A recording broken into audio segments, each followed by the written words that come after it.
Hello guys, स्वागत है आपका रेडिएशन की दुनिया इन्फो रेडिएशन में, जहाँ डीआरटी और बीआरटी की क्लासेस लगातार चल रही है। जिसमें हमने जिस प्लेलिस्ट पे काम कर रहे हैं वो था रेडिएशन डिटेक्शन एंड मेजरमेंट, कि रेडिएशन को कैसे डिटेक्ट किया जाए, कैसे पता लगाया जाए। जैसा कि बताया था, रेडिएशन ना तो आंखों से, ना कानों से, ना सेंसस से पता नहीं लगा सकते, इसलिए हम उसके काफी मेथड जान रहे थे। उन्हीं में से एक मेथड है आयोनाइजेशन का, जिसमें डिपेंड करता है हमारा गीगर मूलर काउंटर, जिसकी शॉर्ट फॉर्म है जीएम काउंटर। हमने जो रेडिएशन की में काम करते हैं उन्होंने काफी बार इस टर्म को सुना होगा, जीएम काउंटर की रेडिएशन का पता लगाना हो, जीएम काउंटर लिया उठा के बक्से को, जीएम काउंटर। तो काम कैसे करता है, उसकी पूरी मैकेनिज्म, उसके पूरे प्रिंसिपल, उसके साइंस को आज समझते हैं। ठीक है, आज के इस लेक्चर में गीगर मूलर काउंटर को। ठीक है, तो पहला पॉइंट ये ध्यान रखना है, ये रेडिएशन डिटेक्टर है, रेडिएशन को डिटेक्ट करता है, कोई पर्सनल मॉनिटरिंग डिवाइस नहीं है ये रेडिएशन को, कि यहाँ पे इस कमरे में रेडिएशन मौजूद कितनी है और है या नहीं, इसको मेजर करने का काम करता है गीगर मूलर काउंटर। पहला पॉइंट है इसका कि इसको इन्वेंट किसने किया, गीगर एंड मूलर, दो साइंटिस्ट ने 1928 के अंदर। ठीक है, पहला पॉइंट ये ध्यान रखने योग्य है। सेकंड है मैन, इसका प्रिंसिपल क्या है, इसका प्रिंसिपल है आयोनाइजेशन के ऊपर। अब वो देखते हैं, समझते हैं कैसे।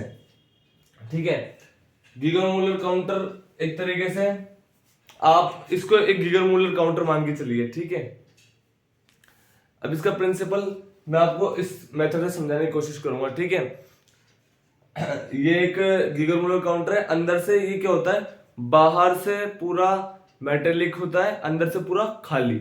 बिल्कुल, इसके अंदर भरी होती है 90% ऑर्गन और 10% इथेनॉल।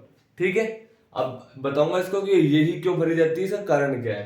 ठीक है, लेकिन पहले इसको स्ट्रक्चर, इसकी कंस्ट्रक्शन को इसको समझो। ठीक है, ये क्या है, कंस्ट्रक्शन।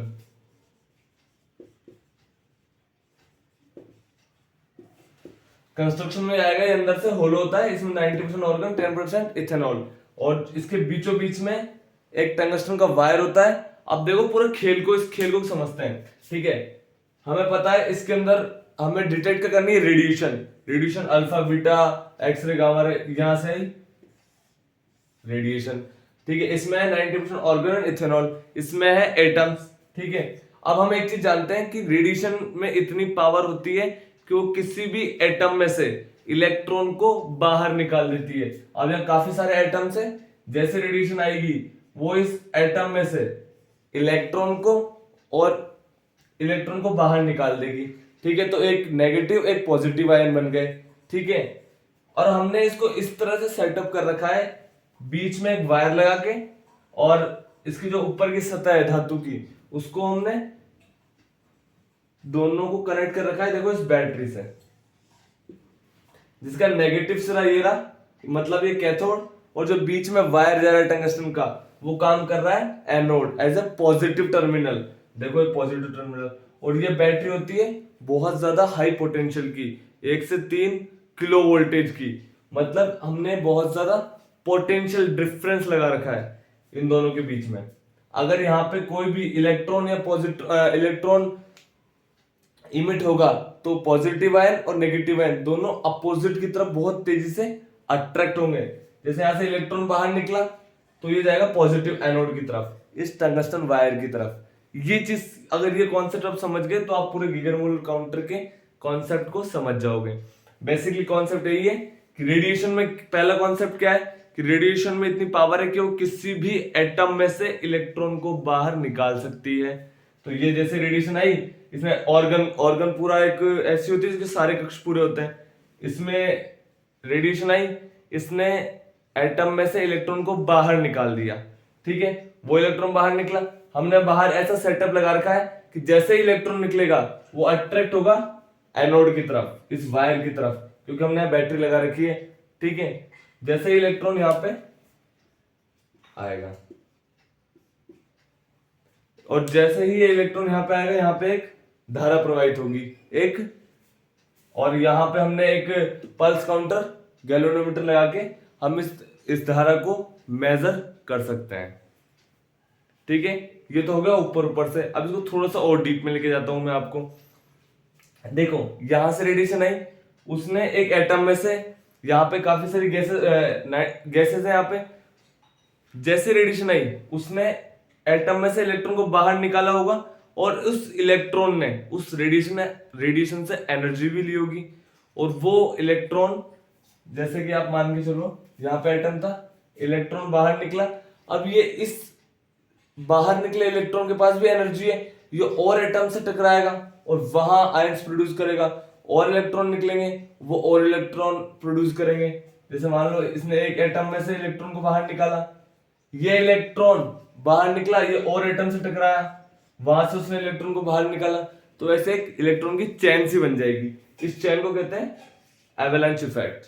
तो इसमें इस टर्म का बहुत यूज होता है एवलांच इफेक्ट का, कि मतलब रेडिएशन आई, उसने एक इलेक्ट्रॉन बाहर निकाला, उस इलेक्ट्रॉन ने जिसके पास एनर्जी है उसने और एटम से टकराया, वहां से इलेक्ट्रॉन, वहां से इलेक्ट्रॉन। तो जैसे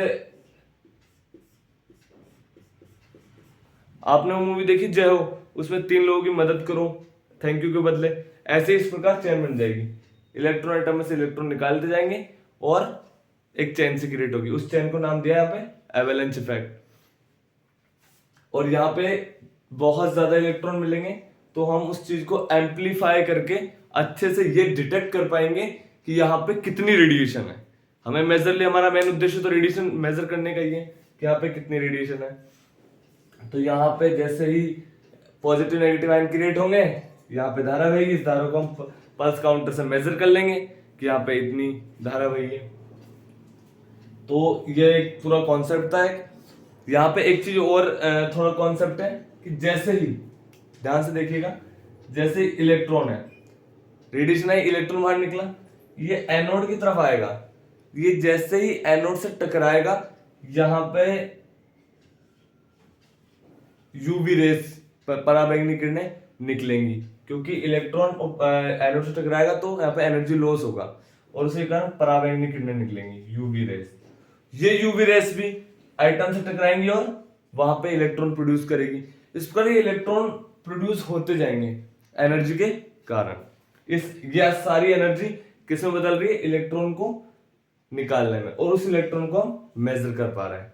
तो ये इसका कॉन्सेप्ट, ठीक है। यहाँ पे एक इसका ड्रॉबैक ये है कि जैसे ही ये इलेक्ट्रॉन निकला यहां से, ये इलेक्ट्रॉन यहां से मूवमेंट करता हुआ इस सर्किट को पूरा करता हुआ यहाँ पे आएगा। यहाँ पे आप जानते हो कैथोड है, तो सारे पॉजिटिव आयन, इलेक्ट्रॉन अगर एनोड की तरफ गए तो बचे हुए सारे पॉजिटिव आयन कहां जमा हो जाएंगे? यहाँ पे कैथोड के ऊपर। और जैसे ही इलेक्ट्रॉन पूरा सर्किट पूरा करके इनसे मिलेगा तो इसको न्यूट्रल करेगा, क्योंकि जैसी पहले स्थिति थी वैसी लाने की कोशिश करेगा। इलेक्ट्रॉन इससे मिलके न्यूट्रल होंगे। और यहाँ पे साइंस एक और जगह काम करती है बट इंटरेस्टिंग, कि अगर ऐसे इलेक्ट्रॉन इस पॉजिटिव आयन से मिलकर न्यूट्रल होता है तो यहाँ पे ये एनर्जी इमिट करता है, तो यहां से भी फोटॉन्स निकलेंगे और ये फोटॉन्स भी इलेक्ट्रॉन प्रोड्यूस करेंगे, इलेक्ट्रॉन को इमिट कराएंगे। लेकिन यहाँ पे ये इसका ड्रॉबैक है, क्योंकि हमें मेजर किसका करना था कि बाहर से जो रेडिएशन आ रही है वो कितने इलेक्ट्रॉन निकलवा सकती है, ये मेजर करना था। लेकिन यहाँ पे इस छोटे से ड्रॉबैक के कारण इसको कहते हैं क्वेंचिंग। जो सेकंड टर्म लिख रखी है उसे क्वेंचिंग कहते हैं, इस माइनस का प्लस से मिलना, ठीक है। तो यहाँ से रेडिएशन इमिट होगी, इसको रोकना है, इसीलिए हम इसमें मिलाते हैं 10% एथेनॉल। 90% ऑर्गन तो आपको समझ में आ गया, गैसेस, ताकि रेडिएशन आए और इलेक्ट्रॉन को बाहर निकाल सके। लेकिन एथेनॉल का काम क्या है कि जैसे ही इलेक्ट्रॉन अपना सर्किट पूरा करके इस पॉजिटिव आयन से मिलता है तो यहां से रेडिएशन इमिट होती है, फोटॉन्स निकलते हैं, और ये फोटॉन्स आगे चलकर और इलेक्ट्रॉन निकालते हैं। लेकिन हमें वो इलेक्ट्रॉन को मेजर ही नहीं करने। क्यों नहीं करने? क्योंकि हमें मेजर करना है इस रेडिएशन के दौरान निकाले गए इलेक्ट्रॉन। तो ये एक तरह से त्रुटि उत्पन्न करेंगे। इसको कम करने के लिए हम यहाँ पे एथेनॉल यूज करते हैं, क्योंकि जहां पे जो भी फोटॉन्स निकलेंगे वो सारे अब्जॉर्ब हो जाएंगे एथेनॉल के अंदर। एथेनॉल एक ऐसा होता है, इसकी प्रॉपर्टी है कि कम एनर्जी को स्टोर या अब्जॉर्ब कर देता है, वाइब्रेशन या रोटेशन में कन्वर्ट कर देता है। तो ये था आपका गीगर मूलर काउंटर का थोड़ा कॉन्सेप्ट। आई होप आपको समझ में आया होगा। और कोई बाकी रह गया तो मैं आपको और बताता रहूंगा, ठीक है। Thank you so much guys, बहुत बहुत शुक्रिया।